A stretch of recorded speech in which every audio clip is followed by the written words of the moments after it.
आदरणीय मेरे प्रिय दोस्तों, भक्तों और गुरु प्रेमियों, आपके समक्ष कबीर साहब के कबीर बीजक से रामायणी संख्या 46 यानी कि 46 का पहले गायन करूँगा।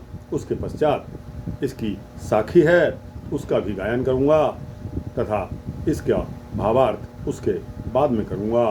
दोस्तों, कबीर साहब गुरु श्रेष्ठ, इनके ग्रंथ दुनिया में मान्यता है और दुनिया में इनके ग्रंथों पर रिसर्च करते हुए आज हज़ारों रिसर्च स्कॉलर अपनी रिसर्च को कंप्लीट कर चुके हैं। दोस्तों, कबीर साहब की रामायणी संख्या 46 क्या कहती है, पहले उसका गायन करूँगा। तो आइए इस वृत्तांत को बिना समय गवाए शुरू करते हैं। विनशे नाग गरुड़ गल जाई, विनसे कपटी औषत भाई। विनसे नाग गरुड़ गल जाई, विनसे कपटी औषत भाई। विनशे पाप पुण्य जिन्ह कीन्हा, विनसे गुण निर्गुण जिन्ह चीन्हा। विनसे पाप पुण्य जिन कीन्हा, विनसे गुण निर्गुण जिन चीन्हा। विनसे अग्नि पवन और पानी, विनसे सृष्टि कहाँ लोगनी। विनसे अग्नि पवन और पानी, विनसे सृष्टि कहाँ लोगनी। विष्णु लोक विनसे छिन माही, हऊँ देखा परलय की छाही। विष्णु लोक विनसे छिन माही, हऊँ देखा परलय की छाही। दोस्तों, 4 लाइन की यह रामायणी है। एक एक लाइन करके इसका भावार्थ देखते हैं। बिनसे नाग गरुड़ गल जाए, बिनसे कपटी औषत भाई। अर्थात कबीर साहब कहते हैं कि राजा परीक्षित के पुत्र जन्मेजय ने पिता के प्रतिशोध में एक यज्ञ कराकर नागकुल को जलाकर भस्म कर दिया।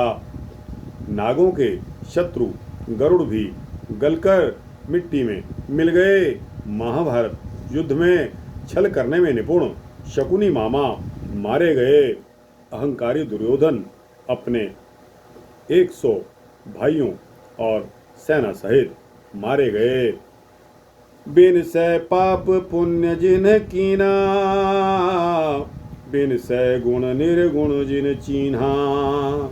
अर्थात पाप जनित अशुभ काम करने वाले मरकर नरकगामी हुए और पुण्य काम करने वाले सुख के बंधन में बंधे आवागमन में रहे।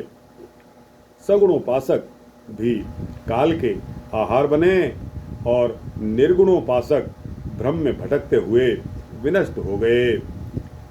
तीसरी लाइन आती है। बिनसे अगन पवन ओ पानी, बिनसे सृष्टि कहाँ लोगनी। अग्नि उपासक, यज्ञ करने वाले ब्राह्मण, प्राणायाम करने वाले योगी तथा तीर्थाटन करने वाले भक्तजन सभी काल चक्र का चक्कर लगाते रहे हैं। कहाँ तक गिनाया जाए, सारी सृष्टि के लोगों का विनाश हुआ है। चौथी लाइन आती है। विष्णु लोक विनसे छिन माही, हाँ देखा परलय की छाही। अर्थात कबीर साहब कहते हैं कि प्रलय काल में विष्णु लोक का भी विनाश हुआ है। मैं सबको विनाश की छाया में ही देखता हूँ। दोस्तों, अब आती है 2 लाइन की साखी। मच्छ रूप माया भई, जब नहीं खेले अहे। हरिहर ब्रह्म ना उबरे, सुर नर मुनि के ही केर। मत्स्य रूप माया भई जब रही खेले अहेर। हरिहर ब्रह्म ना उबरे सुर नर मुनि के ही केर। अर्थात कल्पित ब्रह्म और मायावी वाणी जाल में जीव मछली की तरह शिकार बन रहा है। काल पुरुष जबरन जीवों को शिकार बनाता है। इस काल जाल से ब्रह्मा जी, विष्णु जी और महेश जी भी नहीं उबर सके। इस काल के समक्ष देवतागण, मुनिजन भी नहीं बच सके। तो मनुष्यों की तो बात कहाँ तक बताई जाए। जिसे रक्षक समझकर अपनाया, उसने भक्षक बनकर सबका भक्षण कर लिया। तो दोस्तों, कितना साफ सुथरा कबीर साहब का यह हमें मैसेज है। कबीर साहब ने इसमें कोई भी किसी तरह की लाग लपेड़ नहीं लगाई।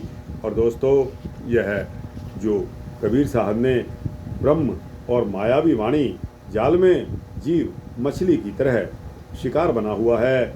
काल पुरुष जबरन जीवों को शिकार बनाता है। इस काल जाल से ना तो ब्रह्मा जी, ना ही विष्णु जी और ना ही महेश जी उबर सके। इस काल के समक्ष देवतागण, मुनिजन नहीं बच सके।